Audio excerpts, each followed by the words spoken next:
I'm John Batchelor. This is the John Batchelor Show. The United States Senate is in session and it's busy. That's right. The Tea Party comes to the United States Senate. You will recall in the November election, there were significant senators elected thanks to the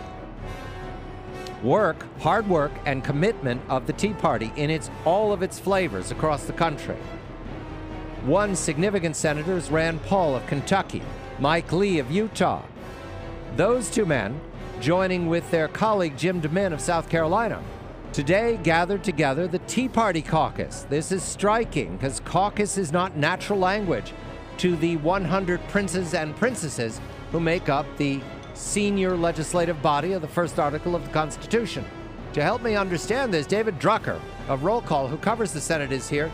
David, a very good evening to you. The caucus comes to the Senate. Let's first start with that. Is this normal to have a caucus gathering in the United States Senate? Not really, John. The Senate's a very independent-minded place that relies on personal relationships from senator to senator, even within a party, whether you're dealing with only Republicans or only Democrats.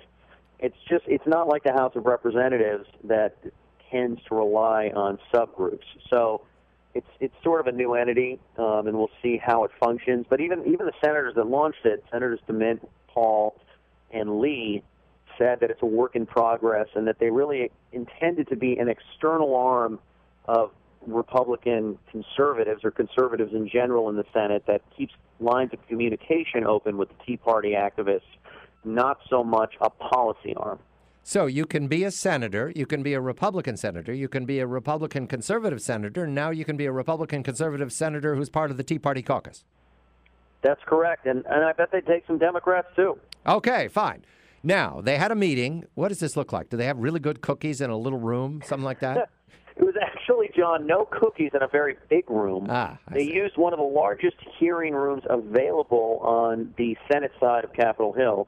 Had a lot of activists there. Most of the speaking was actually done by various leaders of Tea Party groups and affiliated groups. And Senators Paul, Lee, and DeMint spoke sparingly, not so much. Senators Toomey and Moran made an appearance. Moran then pledged to join. Toomey did not.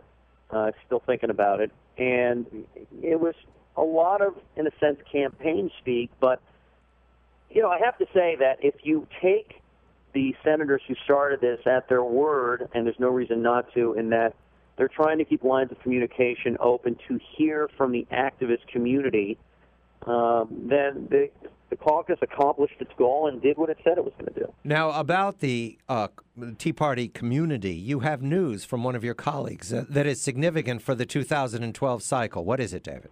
Yeah, I have to credit Robert Costa at National Review, who interviewed Sal Russo, who's somebody I actually know from Sacramento. He's a Republican consultant and one of the leaders of a Tea Party group known as the Tea Party Express.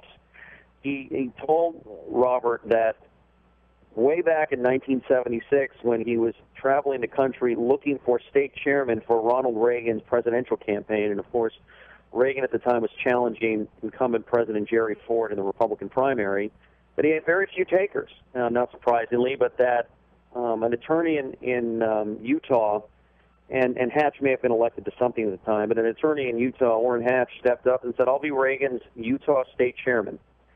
And Sal never forgot that, and he called Orrin Hatch one of the original Tea Partiers and said that the Tea Party Express, the group that went to Alaska against Lisa Murkowski, went to Delaware against Mike Castle, that they would not be getting involved in the Utah primary against Orrin Hatch, one that is expected at the very least. That is very significant from my reading, David, because Orrin Hatch looked early on to be one of the senators up for re-election, a veteran senator who was going to be challenged by the Tea Party in a state where that is very easily done.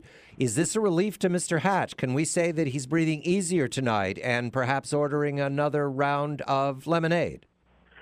I would say, John, that he may not be ordering another round of lemonade, but I would expect he's breathing easier. As you point out, because of the nominating convention there, all it really takes is a small number of activists compared to even the Republican electorate in the state to throw you out, and that's what happened to Bob Bennett last year. Orrin Hatch, I think, is definitely breathing easier. But this is a race that I've started to follow already. I don't think he's ordered lemonade yet. All right, no lemonade yet. Now, there is another caucus, and fair time here. I got it flashed to me from the Twitter message board today.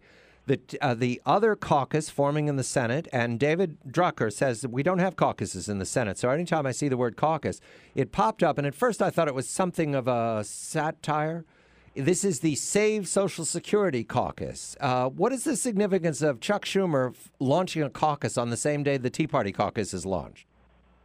Well, never underestimate Chuck Schumer or think that anything he does is a coincidence. And I think what you're going to see over the next year or two is Chuck Schumer mustering all of his message abilities to go after House Republicans who are going to put out a number of bills that Senate Republicans would like to pass, but that clearly speak for the conservative side of the Republican Party on Capitol Hill.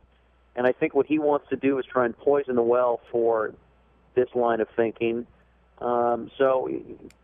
We'll hear a lot from Nancy Pelosi and House Democrats about what Paul Ryan and John Boehner do, but I think you might hear a little bit louder from Chuck Schumer and Harry Reid. And they got together today, Chuck Schumer and a couple of his colleagues, not Reid, for the Save Our Social Security caucus, because I want to call it the SOS caucus. Right, Save Our Social Security caucus. And discussed ways in which Republicans want to destroy Social Security. Yes. And I think we'll be hearing more of that message. They don't want to fix it.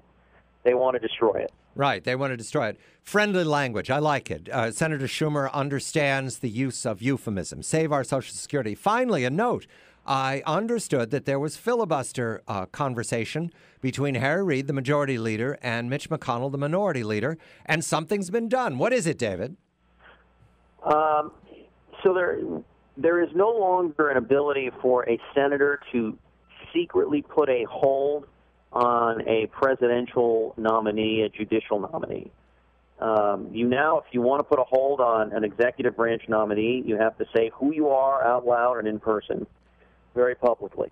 There were a couple of other rules changes around the edges, but my favorite commitment of the day was between Mitch McConnell and Harry Reid. Harry Reid, and there's really no order to this, one comes first or the other comes second. Harry Reid pledges to allow more Republican amendments more often, and in exchange, Mitch McConnell pledges not to filibuster as often. Okay. Or vice versa. Yeah, and they shook hands on this. That's what you call a gentleman's agreement in the United States Senate. More to the point, no more secret holds. Now, they were secret, so we didn't know about them. But there are no more secret holds, so what we didn't know about, we can no longer know about. And if you're puzzled, if you're traveling in this country and you're stuck because of the snowstorm, and you hear a lot about transparency, you've got it right, except for the United States Senate, covered by David Drucker, which is a non-transparent body of pals. I'm John Batchelor.